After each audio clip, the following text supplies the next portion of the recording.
Hi, good day, everybody. This is Marcel Purtute, and welcome to another edition of the Sports Inquirer Show. Hope all of you are doing well out there in the world. If you're hearing us on the 11th of November, happy Veterans Day to all of you out there who help serve our country. We greatly appreciate it. I know personally, as a proud son and brother and uncle, every other male terminology, you can say family, grandson, you go down the line. My brothers, my father, grandfathers, uncles, all have served in the United States military in various capacities, from the Army to Navy, cousins as well. Got some cousins out there representing. And my niece as well served in the armed services. So everything to say, I've had family in all wings, from Navy, Army, Air Force, and everything in between. So much respect to all of those out there who are serving our country as we record this around Veterans Day. And it's actually on the 10th, but Veterans Day tomorrow is the 11th, but sometimes you listen to us the day before or after. It's all good. But just happy that you're joining us today for today's broadcast. Today's show, we're going to break down all that went down in the past week in the NFL in our Gridiron Blitz. We next delve into college football and technical state of Georgia athletics. And then we'll wrap up our broadcast with some news and notes in Major League Soccer, particularly Atlanta United's end to their campaign in the original free kick. And that's the other news and notes and miscellaneous department. But as always, if you want to follow everything that we're doing, head to the mothership, thesportsinquirer.net, premier site for news and notes in the world of sports. Tons of interviews from Georgia State athletics, from the volleyball team to the soccer programs. And we have a lot going on there, Georgia Tech as well. So make sure you head to the site and see all that is going on. We also have our social media platforms, starting with Twitter and Instagram. Search Sports Inquirer. That's all one word. The search Sports Inquirer will pop up. Just like us, subscribe to us, and follow everything that we are doing. You can also go to our Facebook pages, either Sports Inquirer or The Sports Inquirer. We got 2 pages on there, so make sure you go there and check it out. And then finally, subscribe to us on our platforms of podcasting, from YouTube, SoundCloud, Spotify, Google Podcast, and really anywhere that you get your podcast or your audio content. Just do a search on there and you'll be able to check out everything that we're doing. As I mentioned, this is Veterans Day on around November 11th. We're at the halfway point of the football season. That includes the NFL. It's really flown by. I think with everything that's going on in the world, and if you're listening to our show, you know what it is. Everything that's going on, from the pandemic to the presidential election. And I will say this, and we don't get too political, and maybe another episode I'll break down things a lot more, but we have a new president-elect in Joe Biden, and I think that took a lot of energy from us as collective voters or supporters, whatever side you are on, just the campaign overall. So I think you have people focused on that.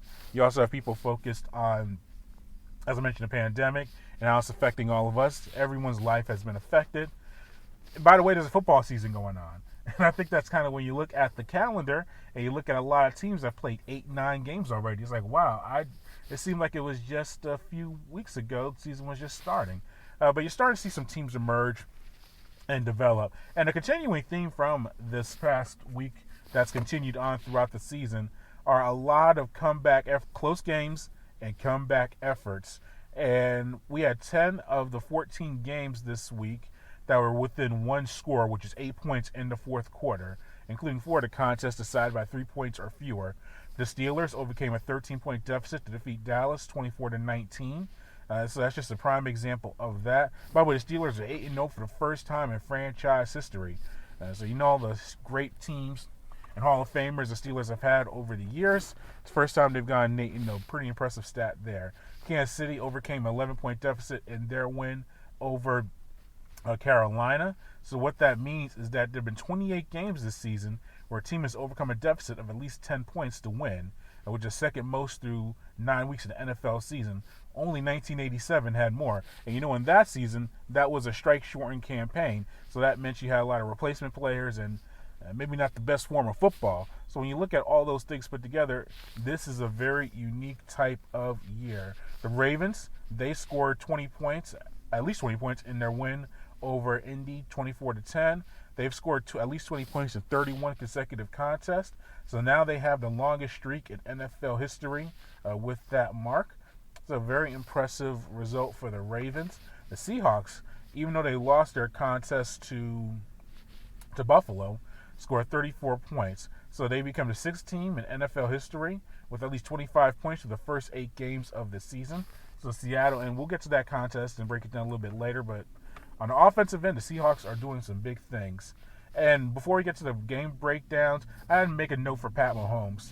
It's interesting with Mahomes. We look at Lamar Jackson, MVP last year. We looked at all the storylines from this year with Tom Brady, Russell Wilson, and even Aaron Rodgers, as far as guys that are MVP candidates and got some guys going to new places like Brady. Russell Wilson, he's become a guy that's gotten a lot of media attention. He's throwing the ball a lot more than he has in his career. But there goes Pat Mahomes, which through the first few years of his career, and we'll get to some of his numbers, Super Bowl MVP, regular season MVP, and not even played 5 years in the league. You add all that together, pretty impressive stuff. And only 1 interception so far this year, 20-plus touchdowns. So right now he has 101 TDs through 40 career games so far this year, or his career. So he is the fastest guy to reach that 100 TD mark since Dan Marino, who did it in 44 games. So he has 9 career 300-yard passing games with 4 TD passes. So he tied Dan Marino once again in that mark. And he also has 19 career games, at least 3 TD passes, passing Dan Marino once again for the most games of that level with 3 TDs to the first 40 starts of his career.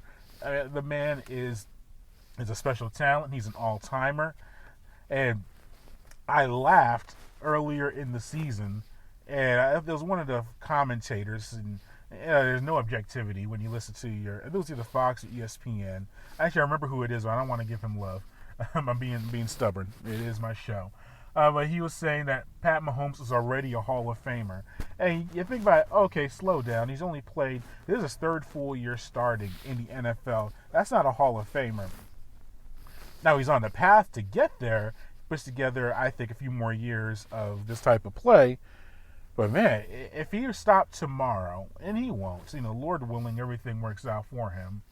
For not only himself, but for all people who like football, like me, and you're listening to this.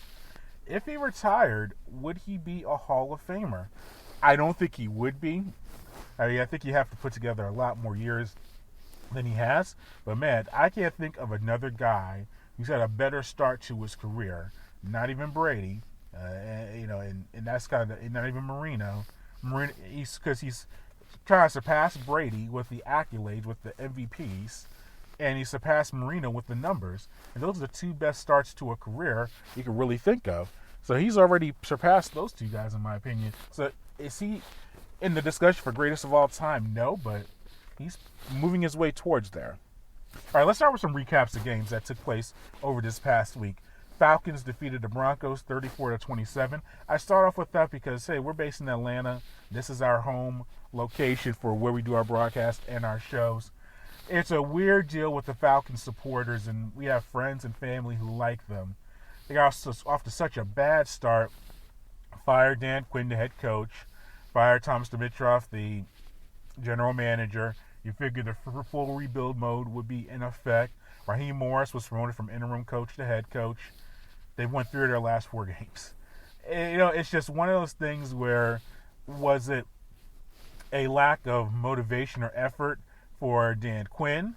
Was it just the fact that they found the soft portion of their schedule? What is it that from the beginning of the year they looked so bad and blew so many leads? And the crazy part is, if they won the games against the Bears and the Cowboys, which there was about a 95 percentile chance they should have won those contests, they're probably in a playoff picture. And they're not in. I know there's an extra team in there now. There might be up to 8 teams from each conference in the playoffs. So, mathematically, sure, the Falcons could be in there. But you also have the fear, it seems like, from the Falcons supporters.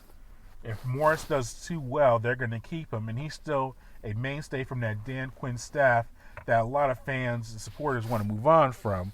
But they've played well. They've played hard. And I don't know what to tell you Falcons supporters about what to think of that deal. Green Bay defeated San Francisco 34-17. Green Bay is sneaking their way into Super Bowl contention. I know they had a very bad loss to Tampa earlier this season at Tampa. Aaron Rodgers with 2 interceptions in the contest, which for most quarterbacks, you think it's a bad day. For Aaron Rodgers, that's a career bad effort. But they lost that contest. People were very concerned. But they have found a way to start winning contests. That was a Thursday night contest last week, just for a reference point. But they are starting to win games. Look at the rest of that division. Detroit and they lost a lot. Detroit, they're not going to do anything. Chicago, you got to figure with the Nick Foles has not been the answer at quarterback. Did they go back to Mitch Trubisky, who was undefeated as a starter? Now, I know we played battle in that Atlanta game. We're watching that game live. And Nick Foles brought him back from double digits to win that contest. But do you go back to Trubisky? Chicago has a quarterback issue. They don't know what direction they want to go. And they just lost this past week to Tennessee. So, but you look at the division, and obviously Minnesota, Dalvin Cook's playing at an all-pro level, tremendous running performances. But how long can that last? You got to figure Green Bay is a team that's going to be a major reckoning for a lot of squads out there in the NFC. And so very intrigued by that. Buffalo defeated Seattle 44-34. But before we get to Seattle, let's talk about Seattle first, because I want to show some love to Buffalo in their legit Super Bowl chances. And I'm not stuttering when I say that. They are a legit Super Bowl contender. Seattle's defense, historically at a very, very bad level, especially in the passing yards. If you're going to be giving up all of these points, you can't be a contender. And that's disappointing because I picked Seattle to be in my Super Bowl. My Super Bowl pick, by the way, was Seattle and Kansas City. Kansas City I'm still optimistic on. Seattle, not so much. Giving up a lot of points. I mean, Josh Allen, who is an MVP candidate, very good player, but 415 yards passing, 3 touchdowns, no interceptions. He also had a rushing TD as well. That's just atrocious defense by Seattle. And that's what's going to keep them from being in the Super Bowl, that lack of defensive effort. But Buffalo themselves, you got to figure they're going to win that division by a pretty solid margin. And that division is the AFC East. Jets, we just saw them last night against New England. I think they're going to win a game, but not more than that. New England, yes, they won that contest, but New England has a lot of issues offensively, and beating the Jets is really not much to brag about. And then Miami. Now, that's the intriguing squad, and we'll get to them. Actually, no, we're not going to get to them. And out of my notes. We'll talk about Miami right now. But before we get to Miami, we'll get to Buffalo. You look at the offense. Josh Allen able to throw the ball and run it. You look at the defense, it's solid under Coach McDermott, the head coach of the team. That's a major contender for a Super Bowl. It really is. And they have a long streak of not winning a playoff game, 20-plus years. We all know this. But I was very impressed by their offense in that win over Seattle. And defensively as well, they created a lot of turnovers. You had Hughes, the defensive lineman, probably the best game of the season for him. He was in the backfield, pressuring Russell Wilson. So I like what I saw from Buffalo. Miami, very good win against Arizona. Miami's interesting. I questioned the move of Tua to the starting lineup and start at the quarterback position before last week's game, or 2 weeks ago, against Los Angeles, the Rams. And he would look pedestrian there. It was his first NFL start. Pedestrian is a rough criticism, but he did okay. He took care of the ball. They won the contest. You can't complain about that. But playing against Arizona, it has an okay defense, but on the road against an Arizona team that can put up points themselves, you got to like what you saw from Tua. And from the Miami offense, defensively, they get after it. DeFlores is a good defensive coordinator or defensive coach with New England when he was there before. He's brought that over to Miami. I don't think they're going to have enough games. I think they may have not even played Miami yet this season. So I think they still have 2 games at hand against them. I think Buffalo still wins the division, but Miami has put themselves in the playoff picture in a major way. Pittsburgh defeated Dallas 24-19. If you saw this contest, Pittsburgh trailed throughout much of it. As I mentioned in our opener earlier in this segment, 13-point deficit that Steelers came back from to earn the win. So that was a very big time effort from them. I mean, Dallas is down to third and fourth string quarterbacks, but they show some better effort and better heart than they have than earlier in this season.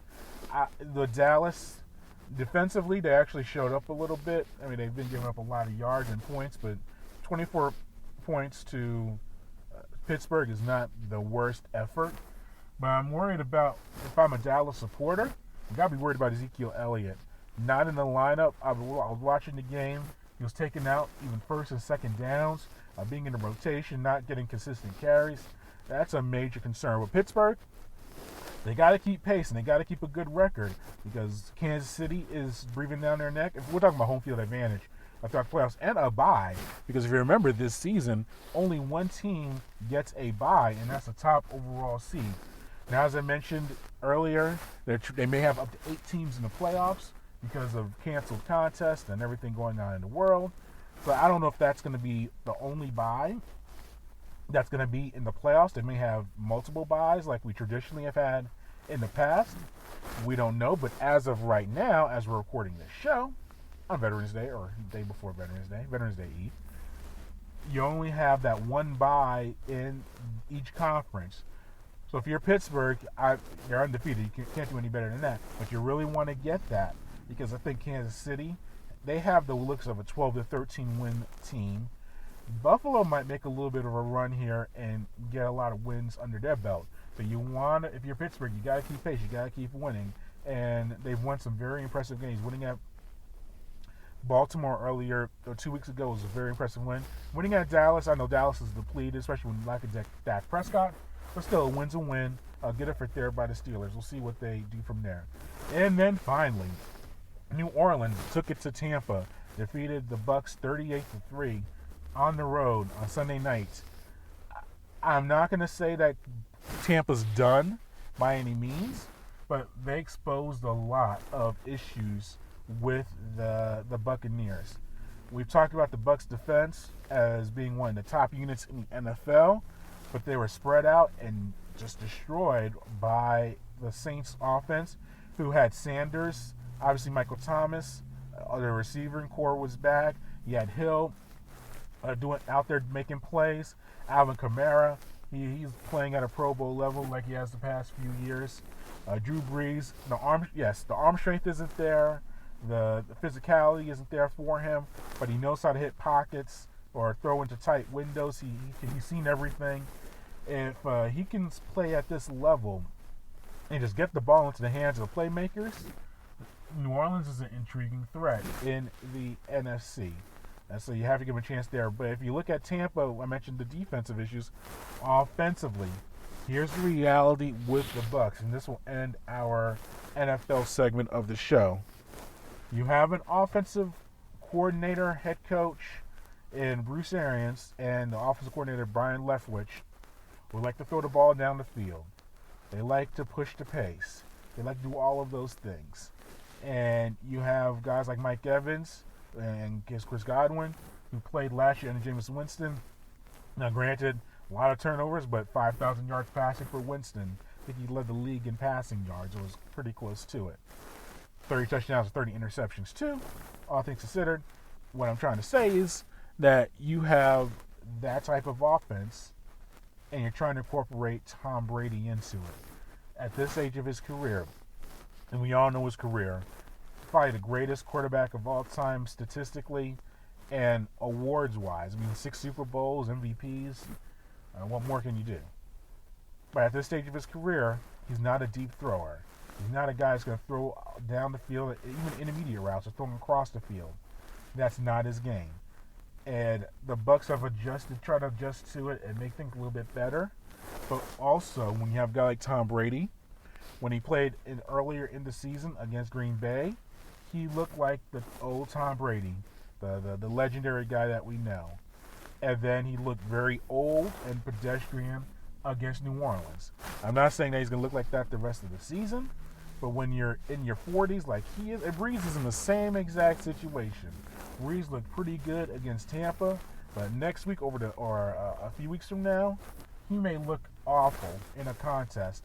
Just physically, those guys just can't produce consistently.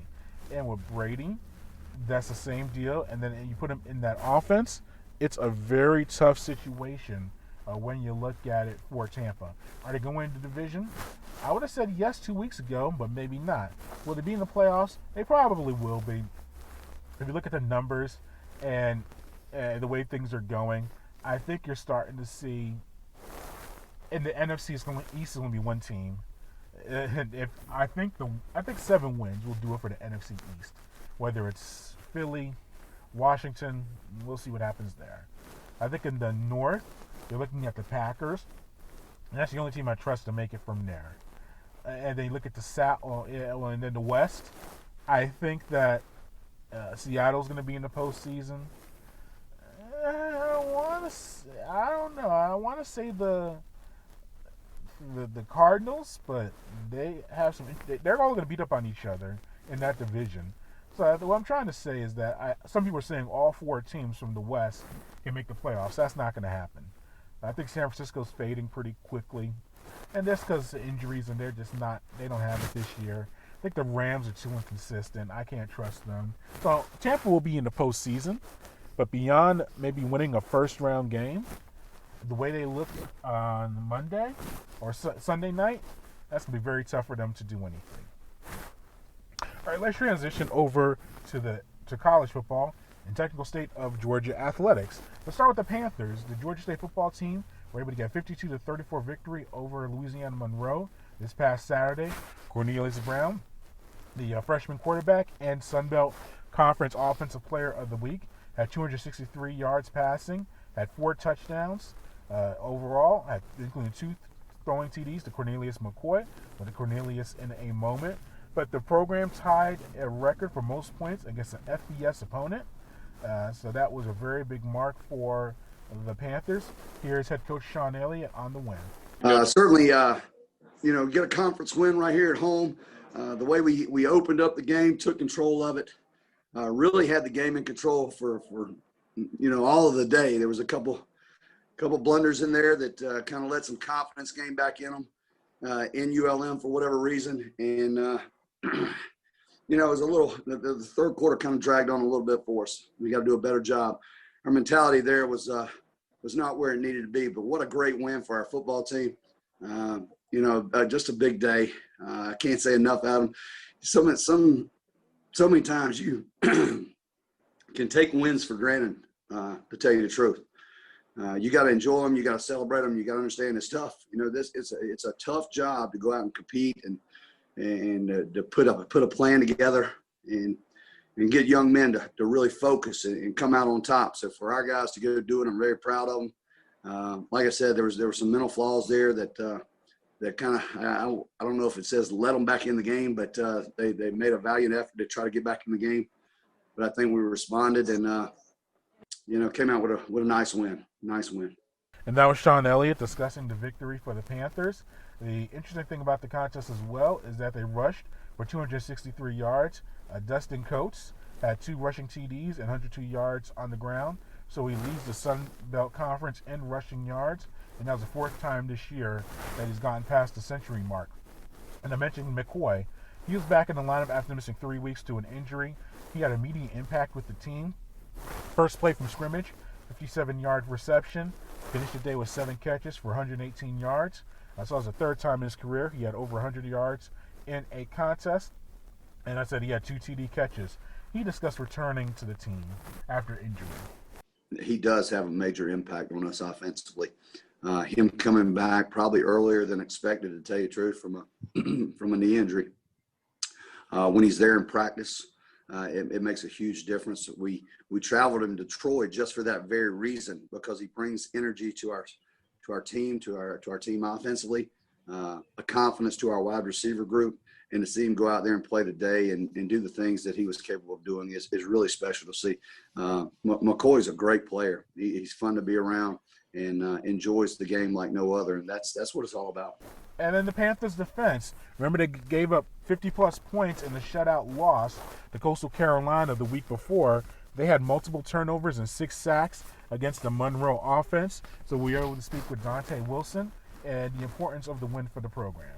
First of all, just coming off a loss like last week, it's always good to finish the week with a good victory like this and gain our momentum back. And like you said, we have a tough opponent next week against App State, so we just got to take a game like this where we did majority of the things right and just correct the small mistakes that we made throughout the game, and hopefully we just prepare to be almost perfect, if not perfect, next week when we go to Boone.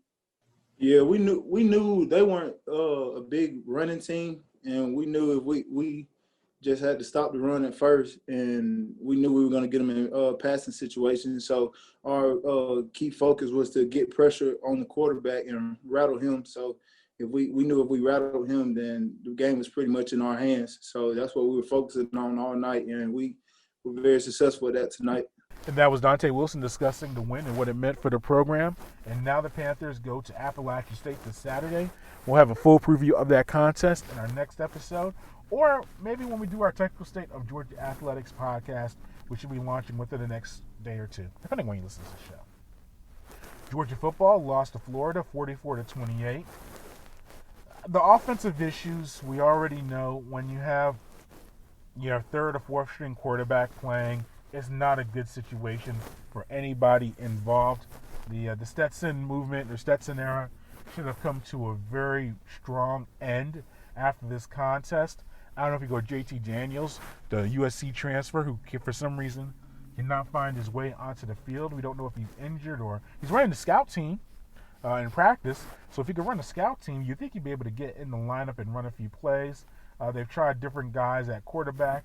It's not the answer overall. And the thing is that people want to get mad at Kirby Smart. And Kirby's in a crossroads right now because he's beating all the teams he's supposed to. But when he faces Alabama, LSU last year in conference championship game, and he's faced LSU in the regular season, he's lost to them. Florida, this is the first time he's lost as a head coach to Florida in his 4 years there. When he's starting to face teams that are equal or a little bit better on paper than Georgia, they're not winning those contests. Is the offense too conservative?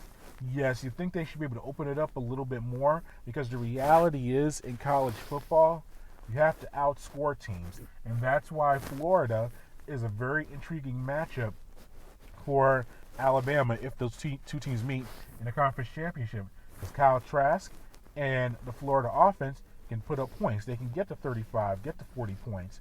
You have to do that to beat these elite teams. I mean, look at the Clemson and Notre Dame game. We'll get to that game in a few minutes.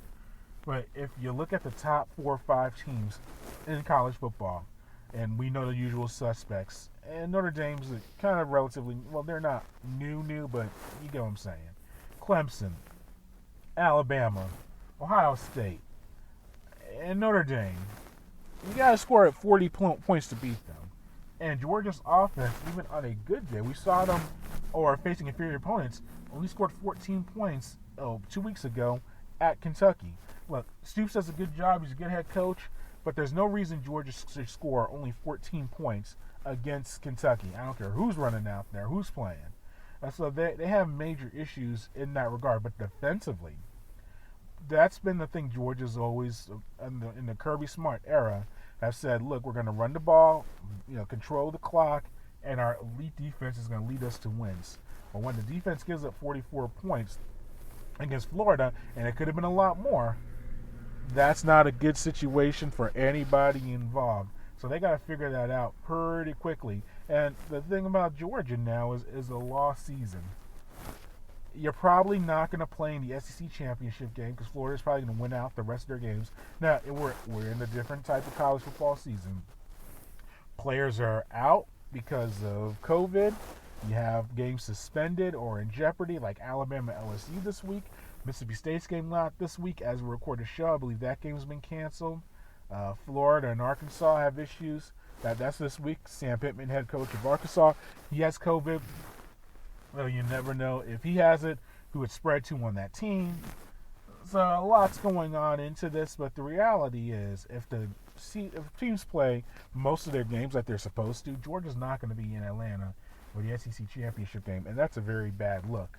What goes on from here? If you fire another offensive coordinator, that'll be 4 offensive coordinators in 4 years. Can't have that. That's not a recipe for winning. So we'll see what Georgia does for the rest of the season. I think the playoff path is still clear for Clemson. When I watched that contest against Notre Dame, I think both teams played very well. It was a must-win for Notre Dame. You lose that game at home with the backup quarterback for Clemson. Look, I know DJ is an all-world recruit, top quarterback, I guess, in the nation coming in as a freshman and all of that stuff, but he's not Trevor Lawrence. And that's not bad. I'm not being critical of DJ. Trevor Lawrence has played multiple years. He's developed himself to all-time great.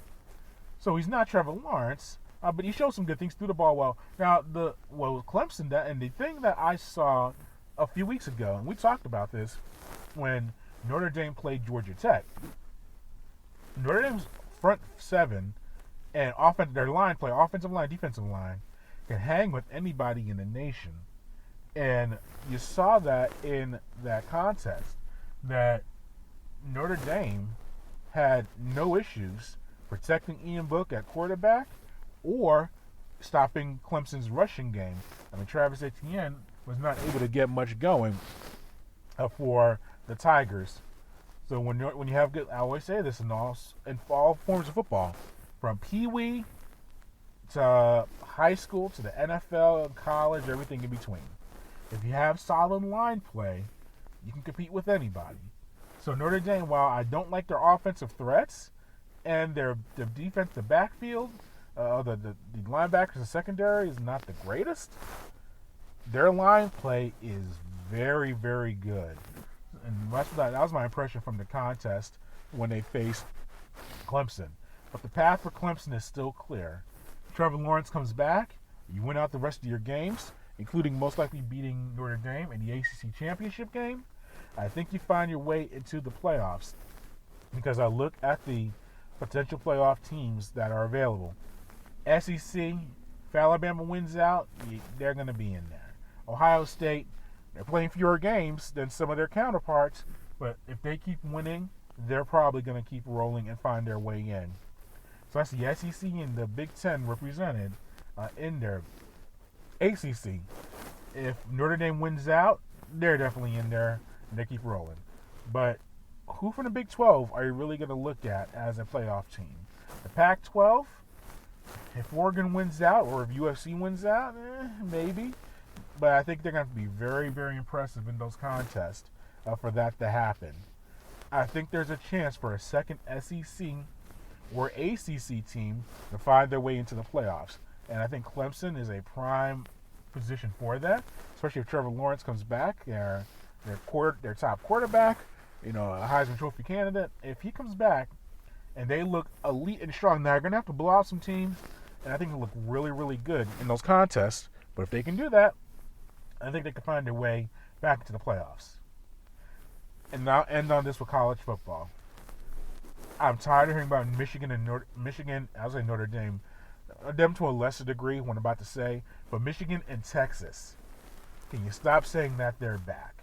Or this is the season that they're going to become the elite teams that we're used to seeing, or the perception of what they should be.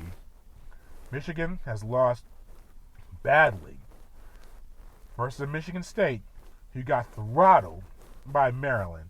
And respect to Maryland, they're a program and a Power 5 program or team. There is no reason that Michigan State that should have beaten Michigan after that effort you saw against Maryland. Michigan State, and they're building. They got Mel Tucker, new head coach. They're trying to improve some things. But you got thrashed by a below average Michigan State team. And look, Indiana, they've beaten Penn State already this year. They've beaten Michigan. They're trying to do some big things in Bloomington. And they got a lot of returning players and a lot of veterans, so they're a very good team. But if you're supposed to be Michigan, and you can lose Indiana. It happens, but the way you lost, no offense, bad defense, Jim Harbaugh's time should be done there. They're not going to fire him. He's an alum. He's very popular in that circle. But I think a mutual parting of the ways would be best for both parties involved. I think that Harbaugh maybe is better as an NFL coach, which is weird to say, because you figure if you're coaching the NFL, college shouldn't be an issue, but they're different animals. And he thinks Harbaugh did very well at Stanford. So it's not like he was not familiar with the college game, but it's just something is not connecting between Michigan and Harbaugh. The recruits are not coming in. You look at the rankings, and I know rankings aren't everything, but they're not bringing in elite talent compared to Ohio State, which is their direct competitor, or even some of the other Big Ten schools. They're not looking. You can't say one good thing about Michigan football. They say, okay, they're strong on defense, but they got to work on the offense, or they can score some points and do some things there, but they got to work on the defense. They do nothing well. They have major issues. Texas, same deal.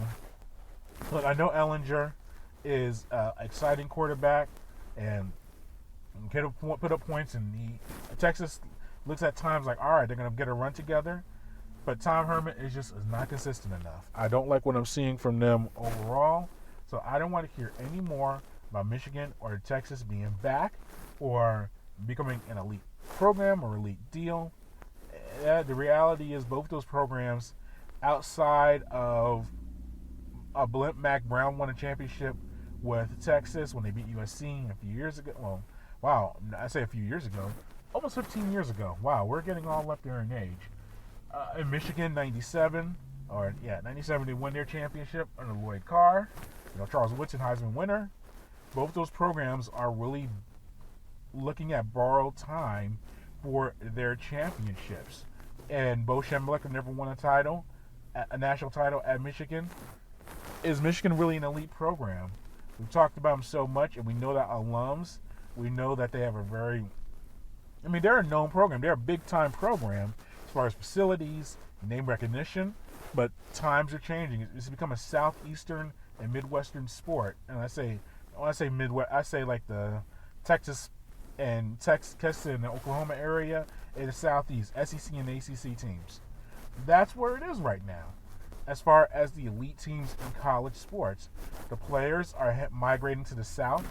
I was looking at I host a podcast for Gwinnett County here in Atlanta, and I was looking at some of the recruiting and because it's getting towards signing day, and I want to see where some of the guys are set to recruit and sign. I'm seeing players from all over the country signing to Southeastern Conference and ACC teams. Pennsylvania, Ohio, California, places that you would think Michigan would be cleaning up and doing well. They're all heading to the Southeast. And even worse, Ohio State is getting players from Florida and from Georgia and from Tennessee and all the pockets of the Southeast. They're getting those guys in addition to the elite players from the Midwest that Ohio State is continuing to get. So Michigan, they got a lot of work to do. I don't see it working out with Harbaugh in the long run. Let's conclude with the original free kick and discuss Atlanta United. They concluded their MLS season, with a 2-1 loss at Columbus. Moreno scored a goal for Atlanta United, but just not the season that you wanted from a team that has been a championship contender since its inception. You missed the postseason. You dismissed manager Frank DeBoer in the middle of the campaign. Brought in Stephen Glass on an interim basis. So just a lot going on there. Let's hear from Stephen Glass on the loss and just disappointing campaign for Atlanta United this year. It's obviously a disappointment. We came here tonight hoping we get a win, hoping to push ourselves in the playoffs. We knew it was going to be difficult. You're against one of the top teams in the East, so it's never going to be easy. So we're disappointed with ourselves. And yeah, that's as far as it goes at the moment. We didn't get what we wanted out of the game, so we're disappointed with it. I think Ezekiel was picking up the ball in good areas. Marcelino was pretty dangerous. The pace of Gallagher was a threat. And obviously Jurgen was provided a good number of crosses from the right, and Franco was backing him up. We looked pretty effective. We were getting in really good areas. When we get in those areas, you just want to find a little bit of quality. Now, they showed it after the 2 penalty incidents, and we didn't. But I don't think there's any doubt that they're both penalty kicks as far as I can see in the game. And obviously I've said I didn't see the Moreno one again, but I just can't for the life of me understand why the Gallagher one is not a penalty kick. We got told he'd slipped or he was on his way down, but I don't think that excuses the fact that the goalkeeper smashes him and he can't actually get up and put it in the net. The overwhelming feeling right now is disappointment. Obviously, we didn't achieve our goal, which means it's disappointing. I think, but in terms of the fight the players showed, especially tonight, you can't ask for more fight and more spirit out of them. Obviously, we can look for more quality at times, but I've said to them in there, we didn't not make the playoffs based on a performance tonight. There's been a few performances that were not at the level required, and that's what's cost us the playoff spot, not the performance tonight. And now Stephen Glass discussing the season. Captain Brad Guzan has his thoughts on the season and the struggles of Atlanta. Yeah, I mean, I think you compare when you look at take the personnel, the names, take that out of the equation, and you look at this year compared to last year, the ruthlessness, even the year before and the year before that, the ruthlessness in the opposition's box, half chances, quarter chances, full chances, golden chances, we're putting the ball in the back of the net. And this year, obviously not the case. And then when that happens, and you know, at times we defend the way we have, you're not going to get many results. And tonight was again one of those nights. Yeah, I mean, you know, I think it's probably a bit premature to start thinking in that aspect. I mean, listen, we've just come off the pitch 15 minutes ago, and the frustration from, you know, first and foremost losing the game, that's still obviously very, very real, very raw. So that part's disappointing. You know, in terms of going forward, yeah, there's, you know, when things don't go well, there's inevitably going to be change. So you know, that's not for me to decide, and nor any of the players or whatnot. You know, but we'll have to regroup and see what direction we look to go in. And finally, Jeff Larentowicz, another captain for the team, he discussed the disappointment of the campaign and kind of what can you take from it. I'm feeling frustrated. That's the first thing. It's disappointing a year when you don't make the playoffs, especially a year like this when you've gone since the first week of January with the ups and downs and the twists and turns along the way, and you have the final day to potentially get yourself into the playoffs. It's frustrating and disappointing. As far as next year goes, you know, it's not really on my mind at the moment, and you know, I'm still kind of digesting the season and the game tonight, and I'll figure that out. There's a positive, is that you never want it to happen again. You know what it feels like. I mean, that's a lesson for sure. You know, people say you win or you learn, and I think this year we learned. So, you win or you lose, you win or you learn. We learned. But it's kind of a symptom of our season. It just hasn't been enough. It's never been enough, and tonight was no different. Well, you think about the history of Atlanta United. There hasn't been a lot of negativity, really. You know, I think that at the beginning of 2019, that fans were unhappy with the way we were playing, the results we were getting, and we got a little taste of it then. But we rebounded. This is kind of a prolonged season of ups and downs, but mostly downs. I think that the lesson is to you don't take this league for granted, because teams are always kind of tend to be rising and falling, but the good ones are there all the time, and it's not something that just happens. We can't take that for granted as a club. We can't take that for granted as players. The success that we've had in years past has been from hard work and kind of a collective attitude. And you know, when things got tough, I don't think we had that collective mentality. It was difficult. A lot of twists and turns in 2020.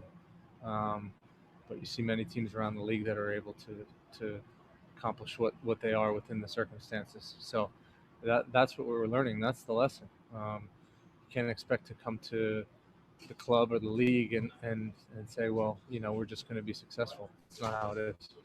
All right, and that was Atlanta United, and we'll have a better breakdown of the team. We're able to attend the presser with technical director Carlos Bocanegra, as well as team president Darren Eels. They spoke with the media. I have some thoughts on that. So once we get that audio, I'll break that down in another episode. And that concludes today's show. No, one more thing, before we conclude the show. Respect to Chase Elliott. We haven't talked much auto racing on the show, but Chase Elliott won his first NASCAR championship this season. The man from Dawsonville, which is really just outside of Atlanta. We're in the suburbs of the city, but very big win for him. His first one, 24 years old, third youngest guy behind Jeff Gordon and Joey Logano to win a championship.